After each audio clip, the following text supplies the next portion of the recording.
The cash envelope system. I actually really like this method, but there's a better, more modern day tool to help you execute this system. And I'm going to take you in my bank account so that I can show you what that is and how to use it. Here's the problem with the current cash envelope system. You're smart, so you want to start saving $300 a month for any future car repairs that might pop up. You also want to start saving $100 a month for a vacation you're going to be taking in the next 12 months. And then you also want to start putting $75 a month aside for your little sister for a trip she's going on. You really want to help her out with that. And then you also want to put another $100 aside for a yearly insurance premium, so you can start capitalizing on those savings by paying once or twice a year. Where in the world are you going to house all of this money as you start saving it up every month? In an envelope? And then if you do decide to put it into a bank account, how are you going to keep it separated and organized based on each different fund? That's the problem that I faced when I was paying off my $82,000 in debt and I wanted to start saving up for different types of funds. Sure, you could put it all into a bank account and then keep it separate based on a spreadsheet that you're keeping outside of the bank. But that's kind of annoying. If you do use the outdated old school cash envelope system, then after 12 months, you'd have roughly $7,000 in cash just sitting in your underwear drawer. And if you don't wear underwear, your sock drawer. And if you don't wear either socks or underwear, you're a monster and you probably already bury your money in the ground anyway, so this doesn't matter for you. Now, before I show you the tool that I use in place of the cash envelope system, I just wanted to say that I really wouldn't be mad at you if you did use the envelope system. I'm okay with that. While you definitely can have success with that method, I personally think that it's a very inefficient and unsafe way to start setting money aside for future purchases in the 21st century. One more thing to mention before we hop into my computer. I wanted to say that I have zero affiliation with this bank. No affiliation at all, other than I have a bank account with them and a credit card. And I guess they do kind of pay me in credit card reward points, but not really because they want to, because I pay my balance off at the end of every month, so they actually probably hate people like me. This tool is offered by PNC, and the tool is called Virtual Wallet. And what I really like about Virtual Wallet is it's almost like 3 separate bank accounts within one. So it's got a spend account, a reserve account, and then also a growth account.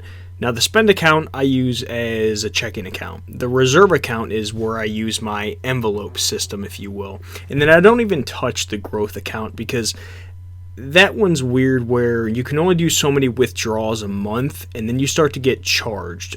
Something with the federal government, I believe. I don't think it's PNC, but I don't even use that, so that's not even worth talking about. Now we'll go into my reserve account so I can show you what my electronic envelope system looks like. You're seeing all the inner workings. Don't make fun of me because of how poor I am, okay? I did move some money because you don't need to know how much money I have in my freaking account. So looking at the reserve account, it's pretty cool because you can create any kind of little fund that you want. So essentially, you take whatever amount that you want from your spend account and then you deposit it into this account, this reserve account. So as you can see, there's a $5,000 that's unallocated. So I can spread that $5,000 among any of these little funds that I have for myself. So let's just say, hey, so for your everything else emergency fund, whatever that means, Jared, you weirdo, we're going to throw $500. Whoops. Not 505, 500. Now, one thing to note why you're seeing $1 in each of these accounts is because you have to have a minimum of $1 in each of these little funds, if you will. So that's why there's $1. The only way to get rid of it is to delete the little fund. So as you can see, I took from that $5,000, I put 500 of it right up there into this account. You can do the same with all the other accounts. And you can go in and you can actually start deleting accounts, right? So I can delete this car insurance fund because I can say, screw car insurance, I'm never paying car insurance ever again. So I can just delete it and it's gone. It's gone forever. And then you can also start adding them. So if I'm like, you know what, I want to save up for a trip to the Bahamas, even though I don't like the beach, I like the woods, I'm going to still save up for a trip to the Bahamas. But don't make fun of my spelling, I can't spell very well. I don't even know if there's one M, two M, whatever. Just stop, okay? We're just going to continue. There's no spell check. All right, there's my $500, and then it deducts it from there.